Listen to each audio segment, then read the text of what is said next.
7 September Rajshahi বিশ্ববিদ্যালয়ের store officer Abdullah Al Masud তার নবজাতক সন্তান ও অসুস্থ স্ত্রীর ওষুধ নিতে বিশ্ববিদ্যালয় সংলগ্ন বিনোদপুর বাজারের ফার্মেসিতে যান। সে সময় তাকে নির্মমভাবে পিটিয়ে হত্যা করা হয়।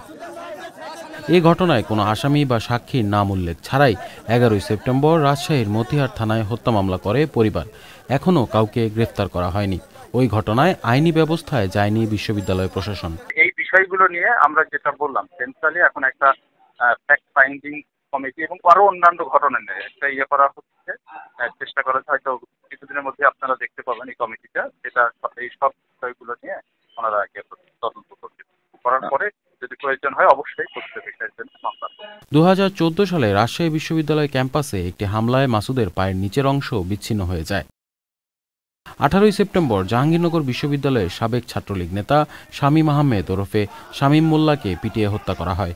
এ ঘটনায় আশুলিয়া থানায় বিশ্ববিদ্যালয়ের শিক্ষার্থী আহসান লাবিব, রাজু আহমদ, মাহমুদুল হাসান রায়হান, জুবায়ের আহমেদ, হামিদুল্লাহ সালমান, আতিকুজ্জামান, সোহাগ মিয়া, রাজন মিয়া ও অজ্ঞাত কয়েকজনের বিরুদ্ধে মামলা করে বিশ্ববিদ্যালয় প্রশাসন। এ ঘটনায়ও কোনো গ্রেফতার নেই। মামলা হওয়ার পর আমরা আসামি গ্রেপ্তারের জন্য অভিযান পরিচালনা করতেছি, কিন্তু এখনো আসামি গ্রেপ্তার হয়নি। তবে অচিরেই আসামি গ্রেপ্তার হবে।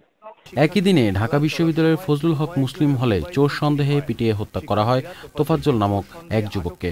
এ ঘটনায় গ্রেফতার 6 শিক্ষার্থী ইতিমধ্যে আদালতে স্বীকারোক্তিমূলক জবানবন্দি দিলে আদালত তাদের কারাগারে পাঠায়। 8 জনকে হল থেকে তাদের প্রাথমিক আবাসন বাতিল করা হয়েছে। দ্বিতীয়ত আজকেই আদেশ জারি হয়েছে, বিশ্ববিদ্যালয় তাদেরকে সাময়িকভাবে বহিষ্কার করেছে। সাময়িকভাবে করতে হয় কারণ বিশ্ববিদ্যালয়টা পূর্ণাঙ্গ তদন্ত কমিটি করবে, কারণ হয়তো আরও অনেকে জড়িত থাকতে পারে।